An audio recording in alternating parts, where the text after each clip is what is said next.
Cette rentrée littéraire, attaquée par Jérôme Garcin dans le Nouvel Observateur, notamment par Tahar Benjeloun, par Annie Ernaux, deux auteurs Gallimard, votre maison d'édition. On voulait vous donner la parole, Richard Millet, et merci d'avoir réservé à iTélé votre première réponse. Alors pour ceux qui ne vous connaissent pas, on va vous présenter. Vous êtes écrivain, auteur d'une 50aine de romans, membre du comité de lecture de Gallimard et éditeur chez Gallimard. On dit que vous êtes un faiseur de Goncourt. Vous avez notamment édité 2 des derniers Goncourt, Les Bienveillantes de Jonathan Little et L'Art de la guerre d'Alexis Génie chez Gallimard. Mais c'est de vos livres à vous qu'on va parler ce soir. Vous avez suscité le malaise, voire l'indignation à cause de la publication de ces 2 pamphlets que je vais montrer lors de cette rentrée littéraire. Langue fantôme suivi de Éloge littéraire d'Anders Breivik. Et puis le deuxième, c'est celui-là de l'antiracisme comme terreur littéraire aux éditions Pierre-Guillaume Deroux. Richard Millet, quand vous écrivez un éloge littéraire d'Anders Breivik, qui on le rappelle a tué 77 personnes en Norvège l'été dernier, quand vous écrivez un éloge littéraire d'Anders Breivik, vous cherchez quoi? Vous vous attendez à quoi? Vous voulez provoquer quoi? D'abord, je voudrais dire que le titre, je suis quelqu'un d'assez naïf finalement, parce que je pensais qu'on saisirait l'ironie qu'il y a dans ce titre. Éloge littéraire d'Anders Breivik. Si on le prend au premier degré, ça fait de moi un complice de Breivik, voire un amateur de massacre. C'est bien sûr pas du tout mon cas. Ce que je cherche à provoquer, c'est uniquement une chose, c'est la réflexion. La réflexion chez tout un chacun. Non pas le débat, parce que personnellement, je n'aime pas les débats. J'aime la réflexion. Je suis un homme de l'ombre, comme tout écrivain, donc je voudrais qu'on réfléchisse à ce qui s'est passé avec Breivik il y a un peu plus d'1 an. Alors, au-delà de la réflexion, c'est le débat et même l'indignation, je le disais, que vous provoquez. Vous citez de la part de gens qui n'ont pas lu le livre. Vous êtes sûr qu'ils l'ont pas lu? Écoutez, la plupart des gens disent que... Tahar Benjeloun, Annie Ernaux n'ont pas lu votre livre? Je ne suis pas sûr que ces personnes aient lu ce livre. Il a précisé, en parlant de Tahar Benjeloun, qu'il avait bien lu le livre juste avant de répondre à l'émission hier matin sur France Inter. On va l'écouter dans quelques instants. Voilà, le livre qui fait le plus de bruit, ce sont ces 18 pages éloge littéraire d'Anders Breivik. Vous précisez d'entrée, pour répondre en quelque sorte aux critiques, je voudrais qu'on garde à l'esprit que je n'approuve pas, on va voir vos mots précisément, je n'approuve pas les actes commis par Breivik. C'est pourtant sur ces actes que je me pencherai, frappé par leur perfection formelle, donc d'une certaine façon par leur dimension littéraire. En quoi tuer 77 personnes, c'est une perfection même formelle? Non, c'est pas le fait de tuer 77 personnes qui est une perfection formelle. C'est les armes qu'il a pu se procurer et la façon dont il a commis ces attentats. C'est quand même assez extraordinaire de pouvoir faire exploser un des bâtiments phares du gouvernement norvégien en plein jour et se rendre ensuite tranquillement dans une île déguisée en policier avec un des matériels les plus perfectionnés qui soit et tuer 77 personnes sans que la police intervienne. C'est assez extraordinaire. Mais c'est tout aussi extraordinaire que Ben Laden faisant exploser les Twin Towers. Je veux dire par là qu'il y a une beauté. Ça ne veut pas dire que j'approuve, loin de là. Il y a une beauté fascinante du mal, de l'horreur. Vous vous rendez compte que vous êtes en train d'en faire un héros, d'une certaine manière, en disant il y a une beauté fascinante? Non, il y a une beauté fascinante de ces actes, pas de Breivik. Breivik est un monstre. Breivik est un criminel. Il y a donc une beauté fascinante à tuer 77 personnes. De la façon dont ici est pris, c'est tout. Écoutez, lorsque les auteurs de polar où les cinéastes mettent en scène des serial killers à longueur de temps, le spectateur est fasciné. Il est pris par une intrigue qui est fascinante. Il est pris aussi par le génie de l'auteur qui est mis en scène.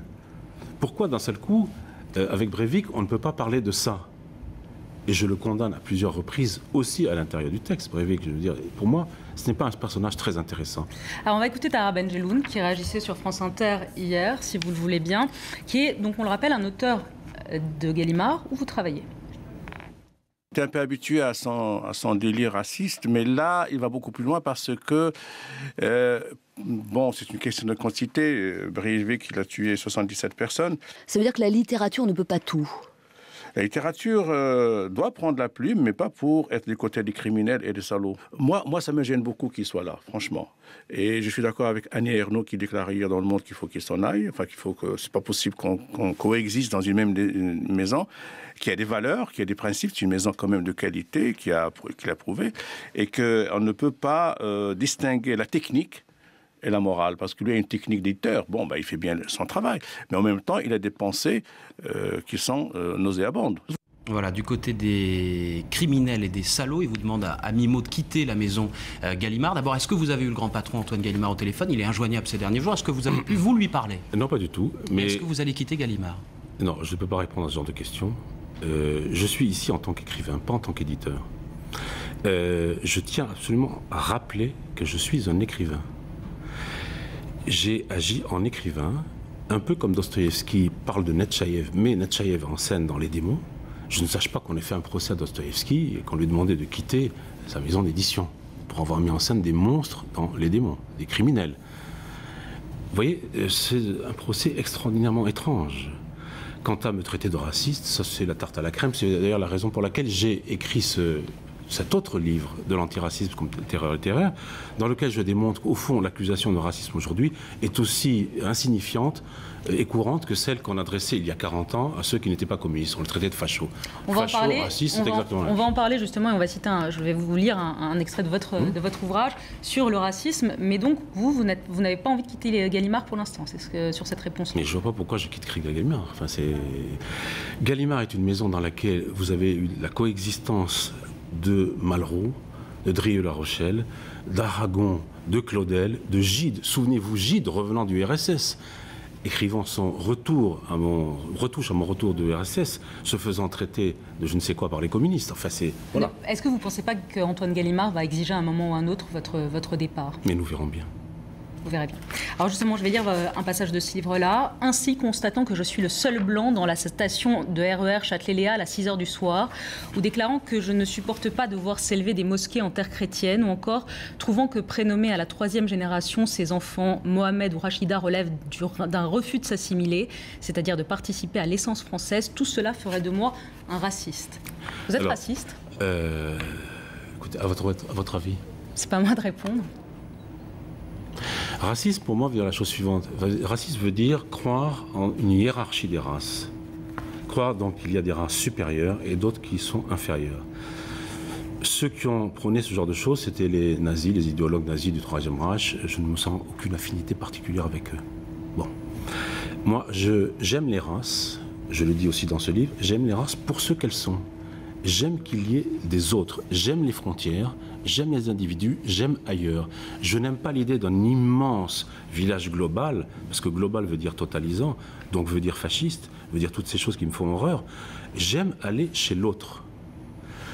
Quant à la phrase que vous avez très justement citée, elle fait référence à 3 accusations, elle relève 3 accusations de phrases que j'avais prononcées. Effectivement, on peut les décomposer. Effectivement, est-ce qu'il est scandaleux de remarquer qu'on est seul à 6h du soir, au cœur de Paris, seul blanc, je veux dire. Est-ce que j'en conclus quelque chose? Richard Millet, est-ce qu'il y a une forme dans ce que vous faites, dans ce que vous écrivez aujourd'hui, de suicide professionnel? Est-ce que vous aimez être détesté par la profession? De la même façon qu'on me demande si je suis raciste, ça voudrait dire que vous me demandez si je suis masochiste. Oui, c'est ce que je vous demande. Est-ce que vous pensez que je suis masochiste? Je n'ai pas la réponse. Écoutez, je ne pense pas être doté de certaines perversions particulières dont le masochisme ferait partie. Je vous dis ça parce que vous avez dit « Je suis un des écrivains français les plus détestés, position intéressante, c'est vous qui l'écrivez, qui fait de moi un être d'exception ». Un être d'exception au sens où, effectivement, tout écrivain est un être d'exception. Mais nous sommes tellement environnés d'écrivains, de fausses monnaies, de fausses valeurs, etc. Mais je voudrais reprendre ce que je disais. Est-ce qu'il est interdit de se poser la question de savoir ce que ça veut dire que d'être le seul blanc à 6h du soir à Châtelet-Léal? Je me pose la question, c'est tout. Est-ce que vous avez eu conscience de faire un coup médiatique en sortant ces pamphlets? Est-ce que c'est ce que vous vouliez? Non, mais pour qu'on essaie de comprendre, parce que vous avez tout le monde qui vous attaque de toutes parts.